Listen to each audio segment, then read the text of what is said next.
కేంద్ర బడ్జెట్లో ఈసారి ఆంధ్రప్రదేశ్ బీహార్కు నిధుల మాత మోగింది.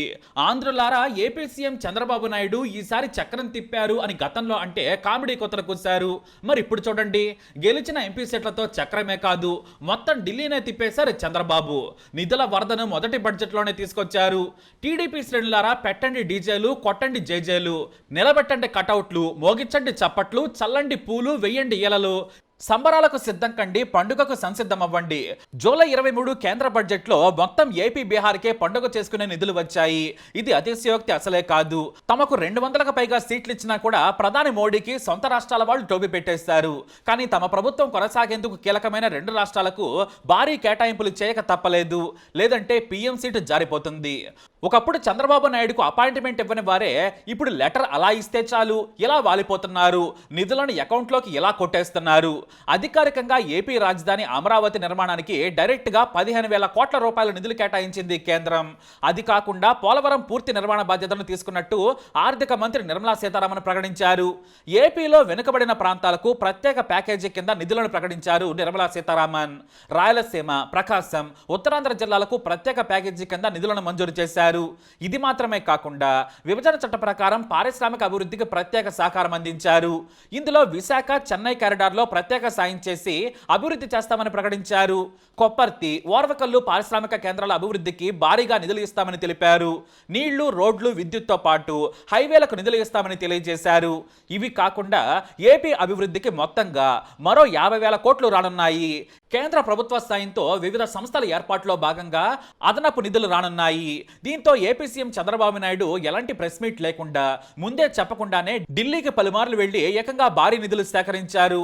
మరోవైపు ప్రత్యేక ప్యాకేజీ కావాలని డిమాండ్ చేస్తూ స్పెషల్ కేటగిరీతో ఒత్తిడి చేస్తున్న బీహార్ సీఎం నితీష్ కుమార్ సైతం భారీగా నిధులు రాబట్టారు. పూర్యోదయ పథకం నుంచి బీహార్, జార్ఖండ్, బెంగాల్, ఒరిస్సాలతో పాటు ఏపీకి కూడా ప్రత్యేక ప్రాజెక్టులను ప్రకటించారు మంత్రి నిర్మలా సీతారామన్. ఇటు బీహార్కు కూడా ఏకంగా 26,000 కోట్ల సాయం మొదటి బడ్జెట్లోనే ప్రకటించడం సంచలనం. ఇవి కాకుండా మరో 50,000 కోట్ల విలువైన అభివృద్ధి ప్రాజెక్టులను కేంద్రం బీహార్కు ప్రకటించి వరాల జల్లు కురిపించింది. విమానాశ్రయాలు, విద్యా సంస్థల్లో కీలకమైన మెడికల్ కాలేజీల నిర్మాణం కేంద్ర నిధులతోనే జరగనుంది. అయితే ప్రత్యేక హోదా బీహార్కి ఇవ్వమని కేంద్రం తేల్చేసింది. ఎందుకంటే ఒక రాష్ట్రానికి ఇస్తే చట్టపరమైన ఇబ్బందులు వచ్చే అవకాశం ఉంది. దీంతో ఏకంగా బీహార్కు నిధులు కేటాయించేసింది. మొత్తంగా చూసుకుంటే బీహార్కు 1,00,000 కోట్లకు పైన సాయం అందినట్లు చెప్పొచ్చు. ఎందుకంటే పీర్ పాయింట్ దగ్గర ఏర్పాటు చేసే పౌర ప్రాజెక్టు విలువే 21,400 కోట్లు. ఇవి కాకుండా 4 హైవేలు, 2 భారీ వంతెనలు కూడా. ఇవి కాకుండా ఇరిగేషన్ ప్రాజెక్టులు, టెంపుల్ టూరిజంలో భాగంగా 4 కారిడార్ల అభివృద్ధిని కేంద్రం ప్రకటించింది. ఇక నలంద యూనివర్సిటీకి ప్రత్యేక నిధులను కేటాయించింది కేంద్రం. ఇలా చూసుకుంటే ఏపీ, బీహార్ ఈసారి బంపర్ ఛాన్స్ కొట్టేశాయి. ఎందుకంటే ఏపీ ప్రజలు బాబుకు ఓటేశారు, బీహార్ ప్రజలు నితీష్కి ఓటేసి లాభం పొందారు. ఇక తెలంగాణ ప్రజలకు మాత్రం కేంద్ర బడ్జెట్లో దక్కింది గుండు సున్నా. బీజేపీకి 8 సీట్లు ఇచ్చినా కూడా దక్కింది ఏమీ లేదు. ఇటు కాంగ్రెస్కు 8 ఎంపీ స్థానాలు ఇచ్చినా కూడా దండగే. మొత్తానికి తెలంగాణకు గుండు సున్నా దక్కింది.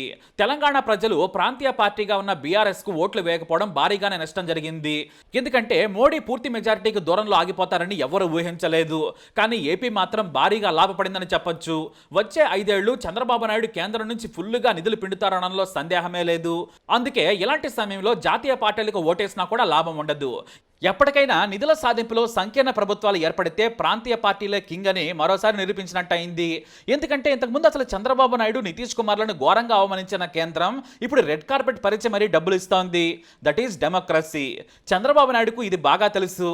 సమయం వచ్చినప్పుడే నొక్కేయాలి, లేదంటే గుజరాతీ తెలివి చూపించి తొక్కేస్తారు. అందుకే నితీష్, చంద్రబాబులు బ్రేకును కాలి కింద పెట్టుకుని కామ్గా ఉంటూనే నిధులు రాబట్టేశారు. మొత్తానికి అదరగొట్టేశారు. సరే, మరి ఇక సామాన్యులకు ఏం దక్కిందో ఓసారి చూద్దాం. ఈసారి 3 కోట్ల అదనపు ఇళ్లు పేదలకు నిర్మిస్తామని కేంద్రం ప్రకటించింది. ఇక ఈ వోచర్ లోన్స్ ని విద్యార్థికి 1,00,000 చొప్పున 10 లక్షల మందికి ఇస్తామని బడ్జెట్లో తెలిపింది కేంద్రం. ఇక వందే భారత్ రైలు బోగీలను పెంచి కొత్త రూట్లలో నడుపుతామని మొత్తం 40,000 రైలు బోగీలకు కేంద్రం నిధులు కేటాయించింది. ఇక పిల్లలకు టీకాలు ఇచ్చేందుకు యూవిన్ యాప్ని మరింత విస్తృతంగా ఉపయోగిస్తామని తెలిపింది కేంద్రం. అంటే ఇక పిల్లలకు టీకాలు ఈ యాప్ నుంచే ఇవ్వాలి. మొత్తం వ్యాక్సిన్ మేనేజ్మెంట్ ఇక పక్కాగా జరగనుంది. ఇక కొత్త పన్ను విధానంలో స్వల్ప మార్పు చేసింది. దానివల్ల పెద్దగా ఒరిగేదేమీ ఉండదు. 6-9 లక్షలకు 10% పన్నుండేది. దాన్ని 7-10 లక్షలకు మార్చారంతే. ఇక ఇది గొప్ప మార్పేమీ కాదు. అయితే సామాన్యుడిపై భారాన్ని కేంద్రం ఈసారి తగ్గించే ప్రయత్నం చేసింది. ఏ ధరలు తగ్గుతాయో ఓసారి చూద్దాం. దేశంలో మొబైల్ యూసేజ్ని పెంచేందుకు సామాన్యులకు ఫోన్ నిత్యావసరంగా మారడంతో పన్నులు తగ్గించింది. దీంతో మొబైల్ ఫోన్లు, మొబైల్ ఛార్జర్లు, మొబైల్ పార్ట్స్ రేట్లు తగ్గనున్నాయి. ఇక బంగారం, వెండిపై కూడా పన్ను తగ్గించింది. ఇక పెళ్లిళ్లు చేయాలనుకునే వారికి, బంగారం కొనాలి అనుకునే వారికి కూడా ఊరటనిచ్చింది కేంద్రం. ఎందుకంటే విపరీతంగా బంగారం, వెండి ధరలు పెరగడంతో సామాన్యుడు కొనలేని పరిస్థితికి వచ్చాడు. దీంతో కాస్త ఉపశమనం కలిగించే ప్రయత్నం చేశారు మంత్రి నిర్మల. ఈసారి 6% కస్టమ్స్ డ్యూటీని తగ్గించారు. ప్లాటినం మీద 6.4% తగ్గించడంతో ధరలు తగ్గనున్నాయి. ఇక బట్టల ధరలు కూడా తగ్గనున్నాయి.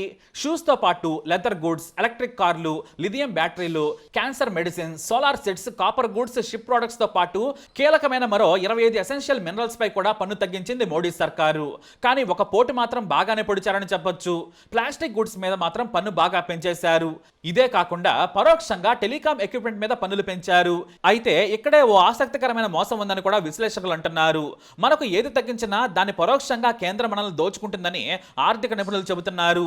మనకు మొబైల్ ఫోన్లు కాస్త చౌక చేశారు, కానీ అది నామ మాత్రమే. కానీ టెలికాం కంపెనీలు 5G, 6G కోసం మారుతున్నాయి. వారు కొనే వాటిపై భారం పడుతుంది. అంటే పరోక్షంగా టెలికాం కంపెనీలు మళ్ళీ ఛార్జీలు పెంచి మన మీద భారం వేస్తాయన్నమాట. ఆ భారం మీద మళ్ళీ కేంద్రానికి జీఎస్టీలు వస్తాయి. ఇక ప్లాస్టిక్ మీద పన్నంటే వందల కాదు, లక్షల వస్తువుల మీద భారం పడనుంది. ఇక ఇవే కాకుండా హోల్సేల్ గా టెలికాం ఎక్విప్మెంట్ మీద బీసీడీని ఒకేసారి 10-15% పెంచింది. అంటే మనకు వాచిపోవడం ఖాయం. బేసిక్ కస్టమ్ డ్యూటీని భారీగా పెంచారన్నమాట. దీని వలన కేబుల్స్, వైర్స్ తో పాటు రోటర్లు, ఇతర కంప్యూటర్ విడిభాగాల ధరలు పెరగనున్నాయి. ఇలా డైరెక్ట్ గా కాకుండా సింపుల్ గా టెలికాం ఎక్విప్మెంట్ అనే పదం వాడేశారనే టాక్ నడుస్తోంది. ఇక టెలికాం కంపెనీల మీద భారం భారీగా పడుతోంది. కానీ వాళ్ళు కేంద్రానికి పన్ను కడతారు, జనాల నుంచి పిండేస్తారు. ఈ పిండే వాటిలో కూడా కేంద్రం మళ్ళీ పన్నులు పిండుకుంటుంది. ఇలా కేంద్రం ఇచ్చినట్లే ఇచ్చి తీసేసుకుంటుందన్నమాట. కాకపోతే రిటైల్ మార్కెట్లో ఫోన్లు, ఛార్జర్లు, విడిభాగాలు, బంగారం, వెండి, ప్లాటినం, లెదర్ వస్తువులపై ధరలు మాత్రం కాస్త తగ్గుతాయి. ఇది మాత్రమే ఉపశమనం కలిగించే అంశం. ఇక ఇంకో విషయం ఏంటంటే పేద మధ్యతరగతి వారికి దాదాపుగా అసలు ఊరట అనేది ఉండదు. ఊరట అనే దాన్ని కొన్ని పదాల మార్పుతో మ్యాజిక్లు, జిమిక్లు చేస్తారంతే. కానీ ఈసారి ఏపీ అభివృద్ధికి మాత్రం ఇతోధికంగా నిధులు ఇవ్వడం శుభపరిణామం. మామూలుగా మోడీ, అమిత్ షాలు ఇలా వేరే రాష్ట్రాలకు నిధులు ఇవ్వరు. ఎన్నిసార్లు బీజేపీని గెలిపించినా మహా అయితే గుజరాత్కి ఇచ్చుకుంటారు తప్పితే ఏమీ ఇవ్వరు. అంతెందుకు, మధ్యప్రదేశ్లో బీజేపీ మొత్తం 29 ఎంపీ సీట్లు గెలుచుకుంది. కానీ ఆ రాష్ట్రానికి కూడా ప్రత్యేకంగా ఇచ్చింది ఏమీ లేదు. గుండు 0 అని మాత్రం చెప్పుకోవచ్చు. అయితే ప్రాంతీయ పార్టీలుగా ఉన్న తెలుగుదేశం పార్టీ, జేడీయూలు మాత్రం భారీగా నిధులను పిండేసుకున్నారు. నిజం చెప్పాలంటే ఈ మాట కూడా అనకూడదు. కేంద్రం మెడల వంచి తీసుకున్నారు. లేదంటే చంద్రబాబు, నితీష్లు మద్దతు వెనక్కి తీసుకుంటే మోడీ తెల్లారేసరికి మాజీ అయిపోతారు. పైగా మోడీ, అమిత్ షాల డ్రామాలు, పొలిటికల్ మోసాలు నితీష్కి, బాబుకి బాగా తెలుసు. అందుకే ఖచ్చితంగా ఇవ్వాల్సిందే, లెక్కలో గిక్కలో మాకు చెప్పొద్దు, ఇస్తేనే మేము ఫ్రెండ్లీగా ఉంటామని మొహమాటం లేకుండా చెప్పేశారు. దీంతో మోడీ, అమిత్ షాలు ఎంతటి ఘోరం జరిగిపోతుందో అని ఏడుస్తూనే నిధులివ్వక తప్పలేదు. ఏదేమైనా చంద్రబాబు నాయుడిని గెలిపించి ఏపీ ప్రజలు గొప్ప పని చేశారు. కావలసిన నిధులు, ప్రాజెక్టులు ఖచ్చితంగా తెస్తారు. ఏపీ అభివృద్ధికి బాటలు వేస్తారనడంలో సందేహమే లేదు. ఇటొచ్చి తెలంగాణ ప్రజలకే నోట్లో పెద్ద కోడిగుడ్డు పడింది అని చెప్పొచ్చు.